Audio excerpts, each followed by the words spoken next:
러크만 주석 베드로후서 1장.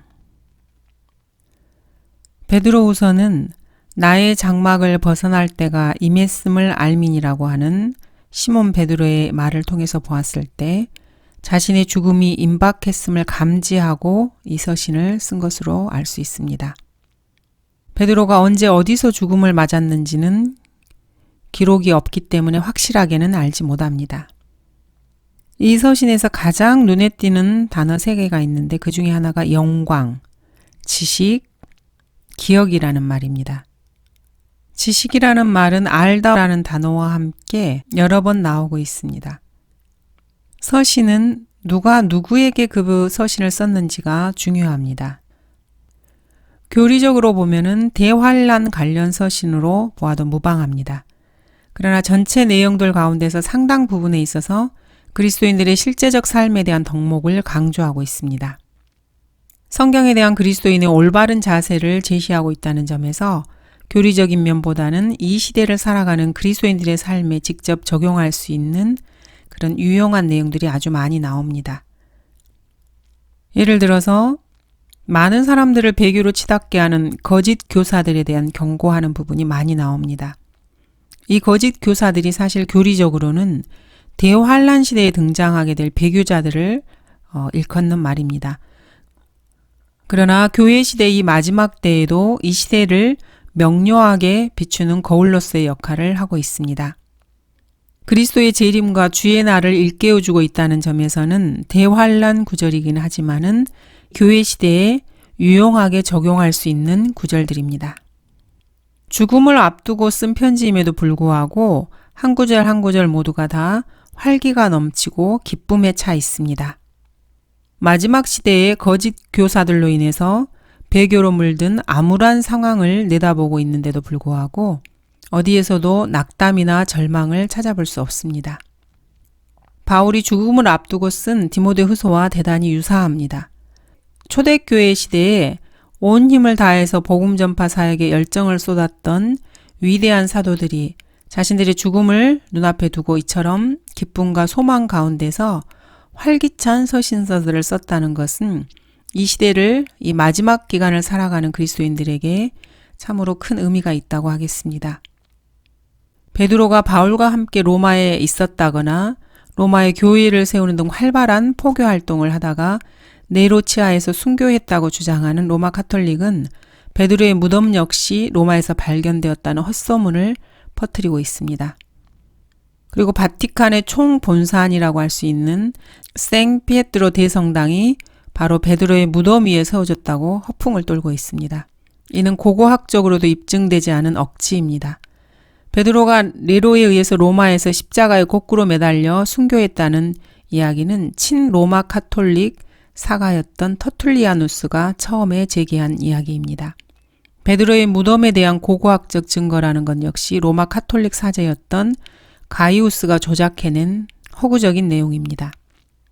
어떤 책에서는 마리아와 마가 나사로의 무덤이 예루살렘 교회의 알리스 언덕에서 발견되었다고 합니다. 유골이 묻혀있던 곳에서 지하로 20피트 더 내려가면은 그 지점에서 고고학자가 유골 상자를 발굴해냈는데 시몬 바르저만이라는 고고학자는 이 상자에 담긴 유골이 베드로의 것이었다고 확인을 했다고 합니다. 그런데 이 비게티나 시몬 바르저만, 이들은 모두가 다 로마 카톨릭 고고학자들이었습니다. 이 사람들을 믿을 수 있을지 의심스럽습니다. 예수 그리스도께서는 베드로가 어떠한 죽음을 맞이하게 될 것인지 미리 예고하신 적이 있습니다. 베드로는 이 사실을 기억하면서 말년에 자신의 죽음이 가까이 다가오고 있음을 정확하게 인식하고 있는 것 같습니다. 그러나 바울은 로마에서 사역을 하고 있던 사람들에 대해서 편지를 쓰면서 안부를 묻는 과정에서 베드로의 이름은 언급하지도 않았습니다. 이는 베드로가 로마에 있지 않았다는 근거이기도 합니다.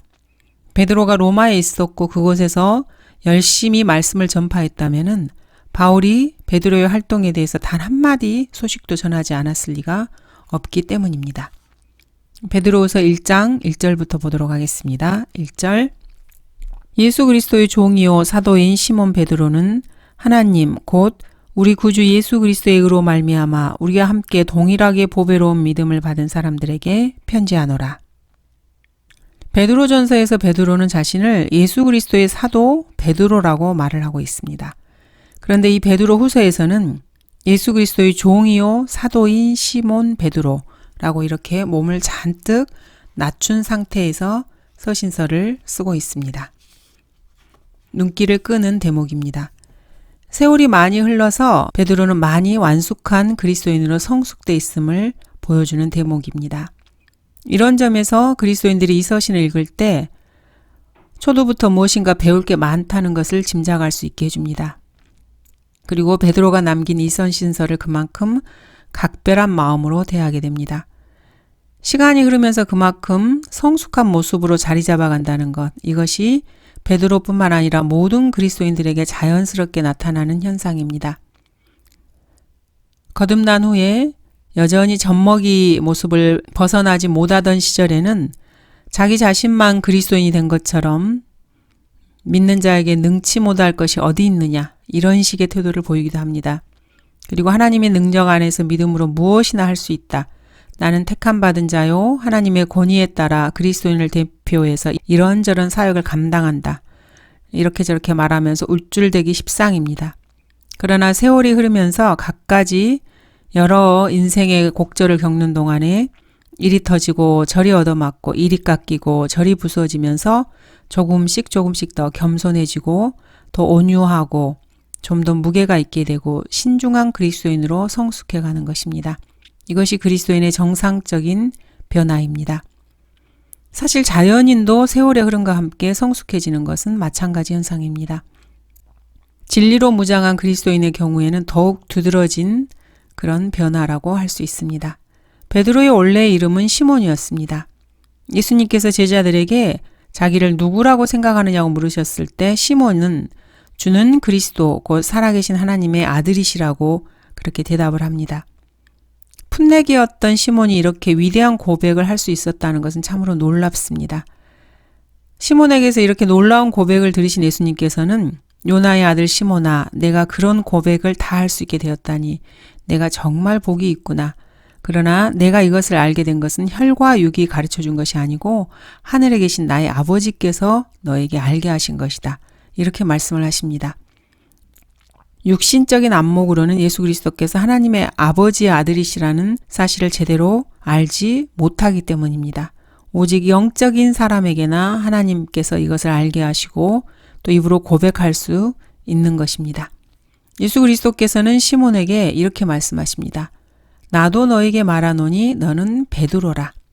하나님께서 가르쳐 주신 대로 위대한 고백을 한 시몬에게 베드로라는 새로운 이름을 지어주셨습니다. 시몬은 원래 변모하는 모래라는 뜻입니다. 바람 부는 대로 그 모습이 시시각각 변화하는 모래 사막처럼 인간의 환경과 여건에 따라서 변덕이 죽을 듯 하는 것입니다. 시몬은 그런 사람이었습니다. 그러나 이제 주는 그리스도 곧 살아계신 하나님의 아들이라고 고백할 수 있을 만큼 많이 변한 것입니다. 주님께서는 베드로에게 앞으로 일어나게 될 새로운 탄생을 예고하십니다. 그래서 더 이상 모래가 아니라 돌이라는 새로운 이름을 지어주셨습니다. 그것이 바로 베드로입니다.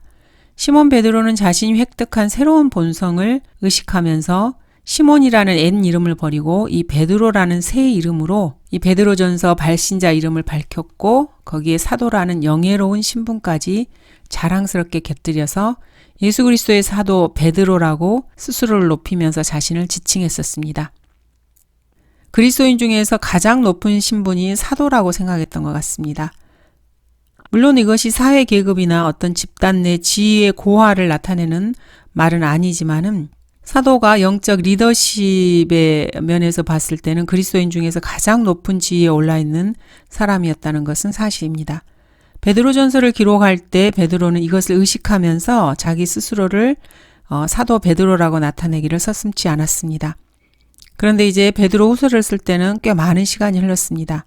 베드로전서를 쓴 뒤 짧게는 5, 6년, 길게는 8, 9년의 세월이 흘렀을 것입니다. 그리고 이제 죽음을 눈앞에 두고 있는 상황입니다. 이때 베드로는 베드로 후서를 쓰면서 사도 베드로가 아니라 자신은 종이라고 말을 합니다. 종이라는 말을 사도라는 말 앞에 덧붙입니다. 그리고 베드로라는 이름 앞에 시몬이라는 옛날에 자기 이름을 쓰면서 예수 그리스도의 종이요 사도인 시몬 베드로라고 쓰고 있습니다. 사도는 사도인데 자기는 사도이기에 앞서 종에 지나지 않는다는 그런 사실과 베드로가 되기에 앞서 원래는 시몬에 불과했던 사람임을 나타내고 있습니다. 베드로전서를 쓸 때보다 자신을 훨씬 낮추고 있습니다. 이것은 하나님의 자녀로서의 그리스도인의 성숙한 모습입니다. 모든 그리스도인들이 본받아야 할 아름다운 자세입니다. 그리스도인으로서 하나님의 은혜 가운데 더욱더 장성해서 이전보다 더욱 신실하고 더욱 거룩하고 주님의 은혜를 더 많이 체험함에 따라서 예수 그리스도에 대해서 자기 자신이 얼마나 보잘것없는 존재인가를 깨닫게 된다는 것은 우리 모두가 마음 깊이 새겨두어야 할 내용입니다. 예수님께서는 누가복음 17장에서 제자들에게 이런 비유를 들어서 말씀을 하십니다. 종이 땀 흘려서 밭을 가을고 양을 치다가 피곤해 지쳐서 들에서 돌아옵니다. 그런데 그 주인이 수고가 많았다면서 배고플 때니까 자 어서 가서 밥 먹고 쉬라 이렇게 등을 두들겨대야 되는데 그렇게 하지 않았습니다. 오히려 그 종에게 가서 내 밥상을 차려와라. 그리고 너는 내가 먹고 있는 동안에 시중을 들어라. 그런 다음에 너는 먹어라. 이렇게 말을 합니다. 이렇게 주인은 수고하고 돌아온 종에게 쉴 틈도 주지 않고 계속 일만 시킵니다. 종은 주인의 명령대로 충실하게 이런 일들을 행합니다. 자, 그렇다고 해서 주인이 그 종에게 고맙다, 수고가 많았다, 이제 가서 쉬거라 이렇게 말할 것 같습니까? 여러분 같으면 어떻게 하겠습니까? 주님께서는 나는 그렇게 생각하지 아니하노라 이렇게 말씀하십니다. 그리고 제자들에게 말씀하십니다. 그러므로 너희도 그와 같이 너희에게 명령한 모든 일을 하고 나서는 우리는 무익한 종들이라 우리가 해야 할 일을 하였을 뿐이라고 말하라 하십니다. 베드로는 지금 주님의 이 말씀을 기억하면서 베드로후서를 쓰고 있습니다. 온전히 성숙한 그리스도인이 되어서 베드로가 이 서신서를 썼다는 점에서 그리스도인들은 그가 하는 말 한마디 한마디에 각별한 주의를 기울여야 합니다. 베드로는 이제 과거의 시몬이 아닙니다. 예수 그리스도의 종이요 사도인 시몬 베드로입니다. 종이 먼저이고 사도가 나중입니다. 옛사람 시몬이 먼저고 새사람 베드로가 나중이 된 그런 성숙한 그리스도인입니다. 온전한 믿음을 지닌 성숙한 그리스도인이 되었습니다. 그래서 성령께서는 이제 여러분에게 몇 가지 중대한 권고와 충고를 해주시려 합니다. 베드로의 입을 통해서 나오는 말씀들에 귀를 기울여 보도록 하겠습니다. 하나님 곧 구주 예수 그리스도의 의로 말미암아. 이 말씀은 로마서 10장에서 바울이 했던 말과 맥락이 같습니다. 거기서 바울은 유대인들이 구원받게 되기를 바라는 자신의 마음을 간절히 피력하면서 그들에게는 하나님에 대한 열성은 있으나 지식을 따라 된 것은 아니라고 말을 합니다. 그리고 그들이 하나님의 의를 모르고 자기들의 의를 세우려 함으로써 그들 스스로 하나님의 의에 복종치 아니하였다고 개탄합니다. 주 예수 그리스도를 거부하는 죄인들의 특징입니다. 어리석게도 하나님의 의를 거부하고 자신의 의로 구원에 이르려고 하는 것입니다. 그러나 그리스도인들이 거듭나서 보배로운 믿음을 받은 것은 자신의 의가 아니라 하나님과 주 예수 그리스도의 의로 말미암은 것입니다. 베드로는 지금 여러분에게 이 사실을 다시 한번 환기시키고 있습니다. 모든 그리스도인들이 하나의 관용구처럼 항상 기억하고 있어야 합니다. 여러분이 다른 그리스도인 형제에게 편지를 쓸 때 하나님 곧 우리 구주 예수 그리스도의 의로 말미암아 구원받은 나 누구누구가 형제 누구에게 문안합니다. 이렇게 서두를 열면 좋겠습니다. 편지를 읽는 형제가 첫 주에서부터 주님의 은혜 가운데로 빨려 들어갈 것입니다. 동일하게 보배로운 믿음을 받은 사람들. 여러분이 갖고 있는 믿음이나 내가 갖고 있는 믿음은 하나님과 주 예수 그리스도로 말미암은 것이기에 동일한 믿음입니다. 그래서 동일하게 보배롭습니다. 여러분과 저의 믿음은 그리스도인이라면 베드로가 갖고 있던 바로 그 믿음입니다. 베드로는 저런 믿음, 여러분은 이런 믿음을 갖고 있는 것이 아닙니다. 그러나 현 시대에서는 다른 믿음을 가진 사람들이 바글바글합니다. 그래서 항상 유의해야 합니다. 동일한 믿음의 띠로 함께 동여매어지지 않고서 가짜 그리스도인들이 항상 참 그리스도인 주위에 바글거리고 있음을 경계해야 합니다. 가짜들은 항상 속임수를 들고 다가옵니다. 이런 사람들을 경계해야 합니다. 가짜들의 속임수는 늘 달콤하기 때문입니다. 2절 하나님 곧 예수 우리 주를 아는 지식을 통해 너희에게 은혜와 평강이 더욱 많아지기를 바라노니. 하나님과 주 예수 그리스도를 아는 지식이라는 단어가 나옵니다. 이 단어는 앞으로도 여러 번에 걸쳐서 이서신서에 등장할 것입니다. 하나님과 주 예수 그리스도를 아는 지식은 그분에 대한 우리 그리스도인들의 믿음의 씨이자 믿음이 성장하는 밭이며 믿음을 발육시키는 자양분입니다. 알지 않고는 수긍할 수가 없고 수긍할 수가 없으면 신뢰하고 맡길 수가 없습니다. 알고 믿고 신뢰하는 것, 이것이 우리 믿음을 구성하는 3대 요소입니다. 어떤 사람은 아는 데서 끝납니다. 그리고 어떤 사람은 믿는 것에 갔다가 멈춥니다. 어떤 사람은 거기서 한 걸음 더 나아가서 주님을 신뢰하고 모든 것을 맡기는 데까지 진전을 합니다. 그래서 자신들의 믿음을 온전한 믿음으로 성숙시킵니다. 그러나 믿고 신뢰하기까지 믿음이 자라는 것은 주님을 아는 지식의 씨가 뿌려졌기 때문이고 지식의 자양분이 계속 공급되었기 때문입니다. 그리스도인이 하나님을 알고 주 예수 그리스도에 대한 더 많은 지식을 가질 수 있도록 하나님께서 그리스도인에게 주신 지식의 원천이 무엇입니까? 그것은 오직 성경뿐입니다. 성경만이 그리스도인에게 지식을 공급하는 유일한 셈입니다. 그리스도인이 성경을 읽고 공부하는 것이 중요한 이유입니다. 성경을 읽지 않으면서 나는 주님을 아노라 하면은 거짓말입니다. 성경을 읽고 공부하지도 않으면서 나는 주님을 믿노라 역시 거짓말입니다. 성경을 읽지도 않고 공부하지도 않고 그렇기 때문에 말씀에 순종하고 믿음을 실행하지도 못하면서 나는 그분께 모든 것을 맡겼노라 이렇게 말하면은 지독한 거짓말입니다. 그러므로 믿음은 들음에서 나오며 들음은 하나님의 말씀에 의해서니라. 이렇게 성경은 말씀하십니다. 하나님의 말씀을 들을 수 있는 유일한 통로는 성경뿐입니다. 들어야 할 말씀을 담고 있는 것도 오직 성경뿐입니다. 여러분에게 들려주는 것도 오직 성경뿐입니다. 여러분은 주 예수 그리스도와 하나님에 관해서 뭔가 알고 싶으십니까? 성경을 읽으십시오. 여러분은 하나님과 그분의 아들에 관해서 좀 더 알고 싶으십니까? 성경을 좀 더 많이 읽으십시오. 여러분은 매일같이 하나님의 음성을 듣고 싶으십니까? 성경을 매일같이 읽으십시오. 여러분은 주님을 사랑하고 싶으십니까? 성경을 읽으십시오. 여러분은 주님의 은혜를 더 많이 받고 싶습니까? 성경을 더 많이 읽으십시오. 여러분은 성경을 읽고 주 예수 그리스도에 대해서 알아가면 알아갈수록 그분에 대해서 언급하고 있는 말씀들을 그만큼 더 사실 그대로 수긍하고 받아들이게 됩니다. 여러분이 성경을 읽을 때마다 하나님에 대해서 알게 되고 성경이 말씀하고 있는 사실들을 사실 그대로 받아들이는 것, 이것이 믿는 것입니다. 여러분이 그것을 알고 수긍하고 받아들이면은 여러분에게는 이제 모든 것을 그분께 맡겨드리고 싶은 신뢰가 싹트게 됩니다. 그리고 마침내 모든 일을 그분께 의지하고 의탁하게 됩니다. 이러면 여러분은 비로소 온전한 형태의 믿음을 소유하게 됩니다. 온전한 형태를 갖추게 된 여러분의 믿음은 지식에 따라서 계속 성장하게 됩니다.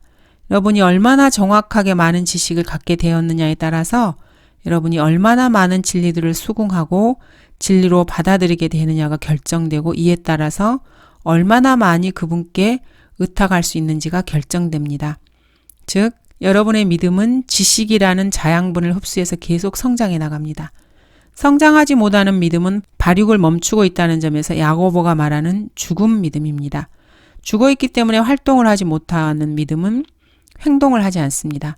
행동하지 않는다는 것은 그 믿음이 죽어있다는 증거입니다. 믿음이 죽지 않고 살아서 계속 성장해 가자면 성경을 통해서 하나님에 대한 지식이 계속 공급돼야 합니다. 베드로는 지금 여기서 지식의 중요성을 강조하고 있습니다. 여러분은 지식에 따라 믿어야 하고 그 믿음에 따라 주님께 모든 것을 믿고 의탁해야 합니다. 지식이 지식에만 머물러 있어서 믿음으로 진전되지 않으면 사사나와 같습니다.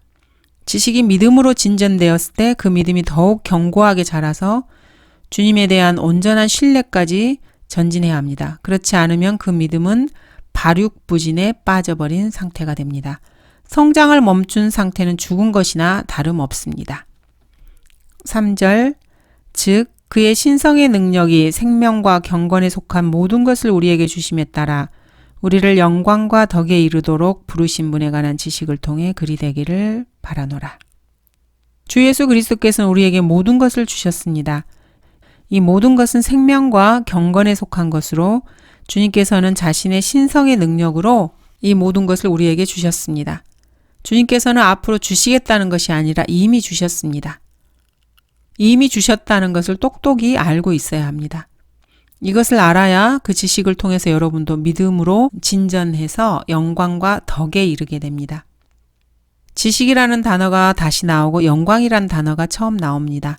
이 영광은 그리스도인들이 하나님께 돌리려는 것이 아니라 하나님께서 우리에게 주시는 영광입니다. 이런 면에서 이 영광은 미래의 것이지 현재의 것은 아닙니다. 덕은 현재의 것입니다. 그리스도인은 주님께서 생명과 경건에 속한 모든 것을 주셨구나 하고 알게 된 이 지식으로 말미암아서 지금으로서는 덕을 쌓아나가고 있는 중입니다. 앞으로는 하나님께서 주시는 영광에 이르게 됩니다. 이것이 바로 그리스도인이 온전한 믿음을 가진 온전한 그리스도인으로서 성장하는 과정입니다. 그 목표 지점은 영광입니다. 하나님께서 그리스도인을 불러내셔서 자신의 자녀로 삼으신 것은 여러분들을 먼저 덕에 이르도록 불러내신 것입니다. 결국 영광에 이르도록 불러내신 것입니다. 그래서 하나님의 부르심의 목적은 현재에 있지 않고 미래를 향해 나아가고 있는 부르심입니다.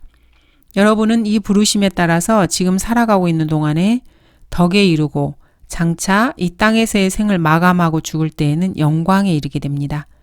한번 생각해 보십시오. 죽어서 땅에 묻혀 썩어지고 없어지는 것이 아니라 오히려 영광에 이르게 됩니다. 죽어서 지옥에 가는 것이 아니라 영광의 주님께서 계신 영광의 하늘로 갑니다. 그리스도인들을 거듭나게 하시고 자녀로 삼아주신 주님께서는 여러분들을 영광에 이르게 하려고 불러내셨습니다. 그러나 여러분 입장에서는 이 사실을 분명히 아는 지식에서 출발해야 합니다. 주님께서 아무리 모든 것을 다 주셨다 해도 여러분 자신이 이것을 알지 못하면은 덕이고 영광이고 아무것도 되는 것이 없습니다. 그러므로 여러분은 하나님의 말씀을 알아야만 합니다. 주님께서는 여러분에게 모든 것을 주셨지만 오직 성경을 통해서 주셨다는 것을 꼭 기억해야 합니다. 성경을 모르면은 아무 소용이 없습니다. 구원받는 순간 성령께서 그 사람 안에 들어오신 목적이 바로 여기에 있습니다. 하나님께서는 여러분이 그분의 자녀로 거듭나는 순간 여러분을 진리로 인도하기를 바라십니다. 그러나 진리의 영이신 그분이 오시면 너희를 모든 진리로 인도하시리라고 말씀하십니다. 성령께서 그리스도인 안에 들어온 것은 어떤 한 특정한 진리가 아니라 모든 진리로 인도하기 위해서입니다. 성령께서는 자신에 관해서는 아무것도 말씀하지 않으십니다. 주 예수 그리스도로부터 무엇이나 들은 것을 말씀하시고 사람들에게 다가올 일들을 말씀하실 것입니다. 여러분이 가만히 앉아 있어도 저절로 진리를 알게 된다는 것이 아닙니다. 능동적으로 일어나서 진리 사냥에 나서야 한다는 말씀입니다. 여러분이 진리의 지식을 사냥할 때 성령께서 친히 안내자가 되어주십니다. 성령의 안내를 받으면 여러분은 그 인도하심을 통해서 주 예수 그리스도의 신성의 능력이 함께 하신다는 것을 알게 됩니다.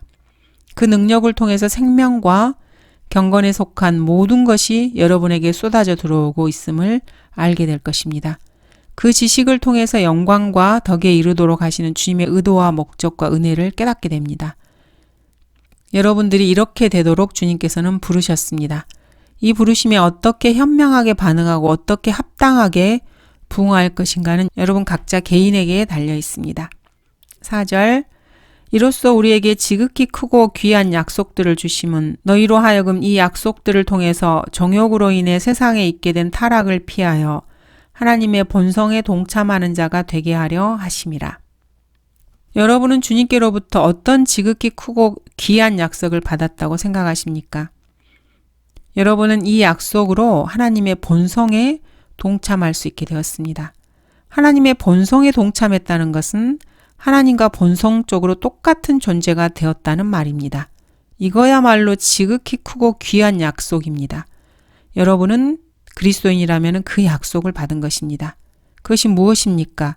그리스도인이 하나님의 본성에 동참하자면 여러분은 그분의 자녀가 되어야 합니다. 육신적인 부모가 아니라 하나님에게서 난 사람이 되어야 합니다. 하나님에게서 난 사람이 되어야만 하나님의 본성에 동참할 수가 있습니다. 주님께서는 그리스도인들에게 이렇게 약속하십니다. 누구든지 그를 영접한 사람들에게는 하나님의 아들들이 되는 권세를 주셨으니 즉 그의 이름을 믿는 사람들에게니라. 여러분이 하나님의 본성에 동참하기 위해 받은 주님의 약속입니다. 하나님의 본성에 동참할 수 있도록 주신 약속이 하나 더 있습니다. 너희는 모든 더러움과 넘치는 악을 벗어버리고 너희 혼들을 구원할 수 있는 심겨진 말씀을 온유함으로 받으라. 이 말씀 속에 있는 약속입니다. 하나님의 본성에 동참할 수 있도록 그리스도인들에게 주신 약속은 또 있습니다. 내 말을 듣고 또 나를 보내신 분을 믿는 자는 영생을 얻고 정죄에 이르지 아니할 것이며 사망에서 생명으로 옮겨지느니라. 나를 믿는 사람은 영생을 가졌나니. 여러분이 하나님께서 주신 이 세 가지 약속을 믿으면 여러분도 하나님의 본성을 얻게 됩니다. 1장 5, 6, 7절입니다.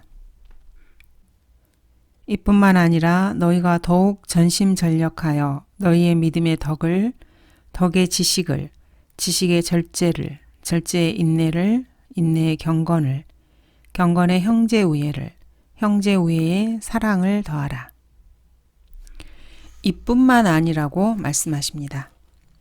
그리스도인의 구원은 여기에서 끝나는 것이 아닙니다. 그래서 이뿐만 아닌 것입니다. 정욕으로 인해 세상에 있게 된 타락을 피하여 하나님의 본성에 동참하는 자가 되었다고 해서 거듭난 그리스도인들이 할 일이 다 끝난 것이 아닙니다. 그리스도인이라고 자처하는 수많은 사람들이 나는 이제 구원받았으니까 할 일 다 했어. 이런 식으로 생각을 합니다. 그러나 베드로는 이뿐만 아니라 이렇게 말합니다. 할 일이 더 있다는 말입니다. 구원은 이제 시작입니다. 그리스도인이 구원받은 것으로만 안주해서 주저앉아 있다면 곧바로 세상으로 되돌아가서 옛날이나 다름없이 육신적인 삶을 살 수밖에 없습니다. 오늘날의 수많은 교회들과 목사들이 구원받은 것으로 모든 것이 끝난 것처럼 사람들을 진리의 말씀으로 계속 양육하지 않고 있습니다. 이로 인해서 구원받지도 못한 죄인들이나 하나도 다를 바 없이 그리스도인들이 온통 세상 것들로 옷 입고 세상에서 뒹굴며 살고 있습니다. 바울은 달려갈 길을 끝마치고 결박과 고난이 그를 기다리고 있을 때 이렇게 말했습니다. 내가 하나님의 모든 계획을 조금도 주저함이 없이 너희에게 전해 주었습니다. 바울은 자신의 구원뿐만 아니라 거기에서 출발해서 복음을 전파하고 사람들을 구원에 이르게 하는데 혼신의 힘을 기울였습니다. 또 거기서 끝난 것이 아니라 하나님의 모든 계획을 유감없이 전해 주었습니다. 그러나 오늘날의 목사들과 성경교사들은 그렇지 않습니다. 오늘날 교회에서는 하나님의 모든 계획을 가르쳐 주지 않습니다. 가르쳐 주지 않을 뿐만 아니라 엉뚱한 짓들을 합니다. 목사뿐 아니라 교회 다니는 사람들도 마찬가지입니다.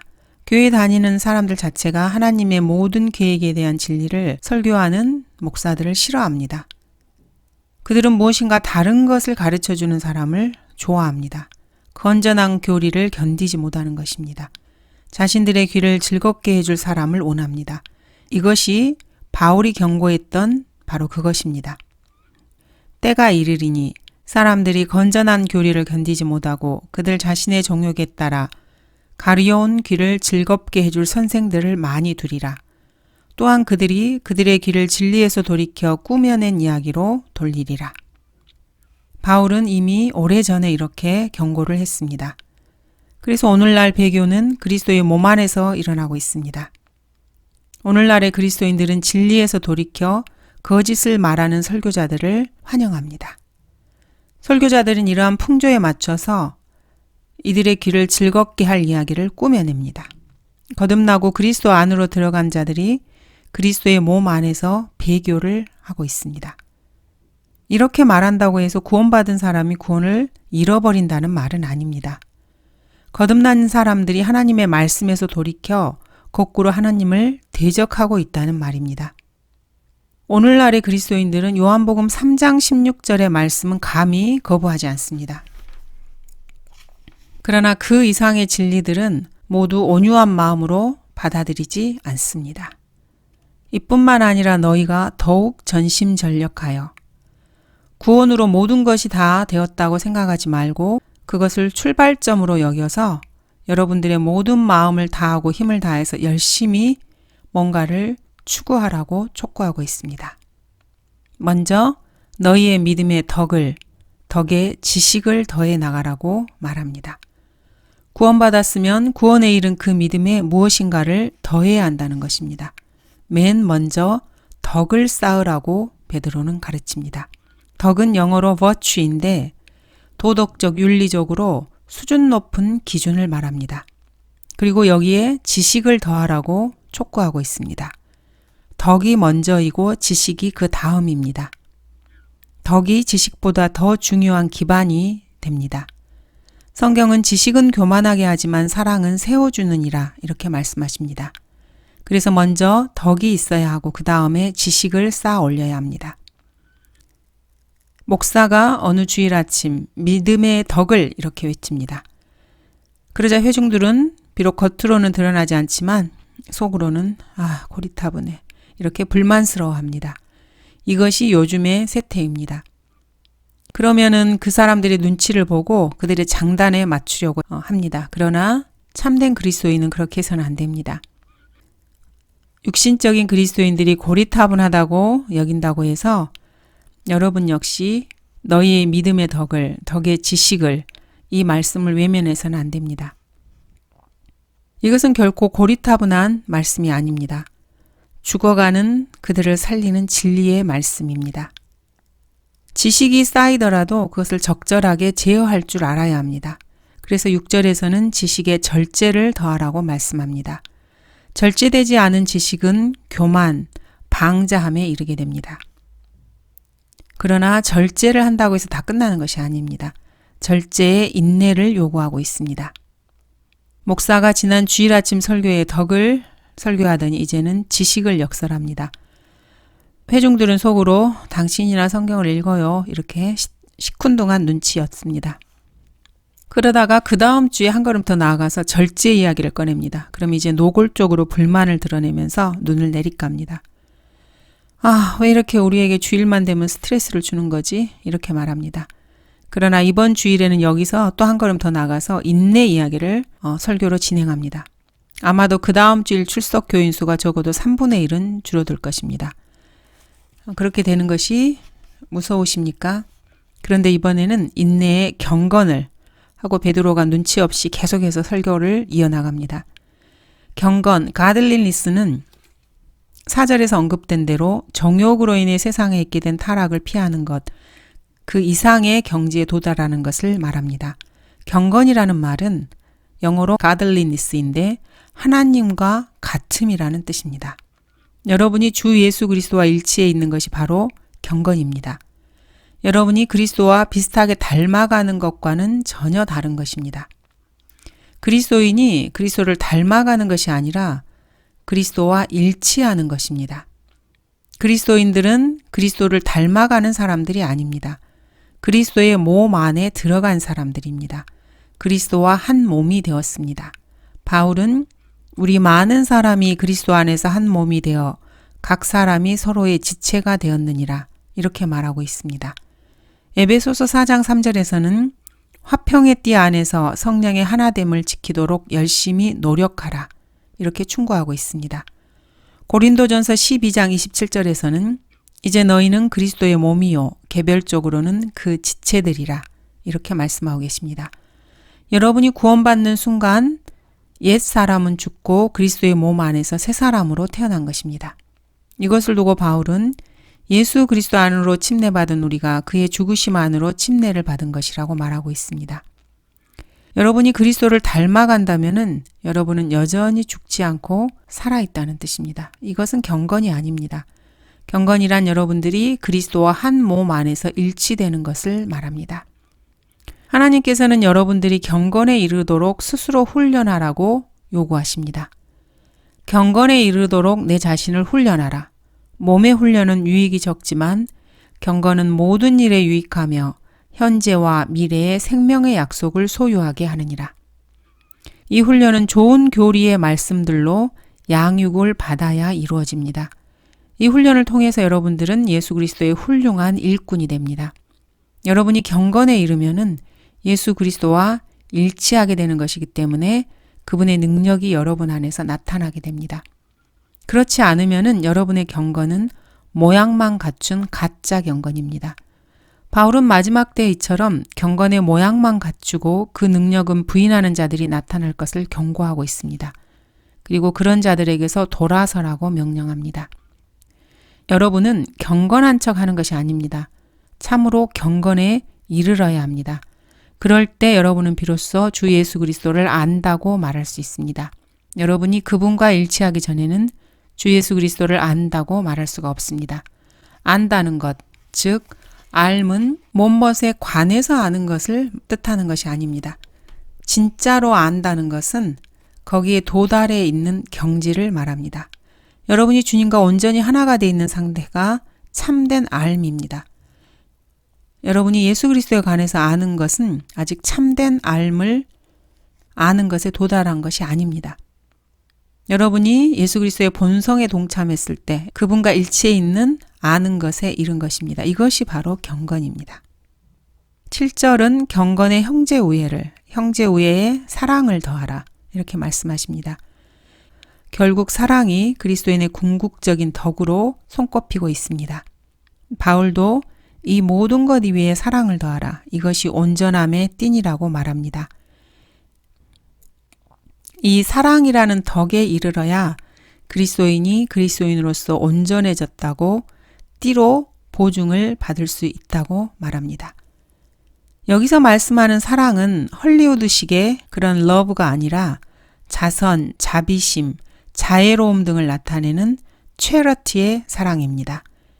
킹제임스 성경이 이런 데서 love라는 단어 대신 charity라는 단어를 채택하고 있는 이유는 이 사랑의 이면에는 준다는, 주는 것의 의미가 깔려 있기 때문입니다.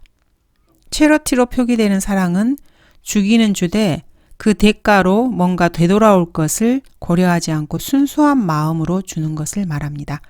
이 순수한 사랑에는 돌아오는 것이 아무것도 없습니다. 이 사랑은 어떤 반사이익을 기대하는 이기심에서 나온 것이 아닙니다. 그저 주기만 하는 이타적인 사랑입니다. 그리스도인들은 하나님께로부터 이러한 사랑을 받았고 지금도 받고 있으며 앞으로도 영원히 받게 될 것입니다. 그리스도인들은 이러한 사랑으로 하나님을 사랑하고 있고 앞으로도 영원히 그럴 것입니다. 우리는 하나님을 사랑하기 때문에 또 그리스도 안에서 형제들을 사랑합니다. 우리가 첫째로 하나님을 사랑하는 것은 주님께서 우리에게 주신 새 계명 중 첫 번째 계명이기도 합니다. 너는 내 마음을 다하고 혼을 다하고 생각을 다하여 주 너의 하나님을 사랑하라. 이것이 첫째며 큰 계명이니라. 주님께서는 또 이러한 사랑으로 우리 이웃을 사랑하라고 명령하십니다. 둘째는 이와 같으니 내 이웃을 내 자신과 같이 사랑하라. 성경에서 체러티라고 하면은 이것은 현대인들의 이기적이고 육신적이며 저급한 헐리우드식 사랑을 말하는 것이 결코 아닙니다. 이것은 사람이 하나님께로부터 받은 것을 다른 사람들에게 고스란히 그대로 되돌리는 사랑입니다. 체러티는 주기만 하는 사랑이기 때문에 되돌아오거나 되돌려 보낼 수가 없습니다. 인간은 하나님을 체러티의 사랑으로 사랑할 수가 없습니다. 왜냐하면은 이미 하나님께로부터 먼저 받은 것이 있기 때문입니다. 그분께로 되돌려 보낼 수가 없습니다. 왜냐하면 하나님께서는 인간의 자선을 필요로 하는 분이 결코 아니시기 때문입니다. 받지 않은 것을 하나님께 되돌려 보낼 수는 없습니다. 하나님께서는 그것을 다른 사람들에게 나누어 주라고 여러분에게 베풀어 주셨습니다. 자신에게 되돌려 달라고 주신 사랑이 아닙니다. 감사합니다.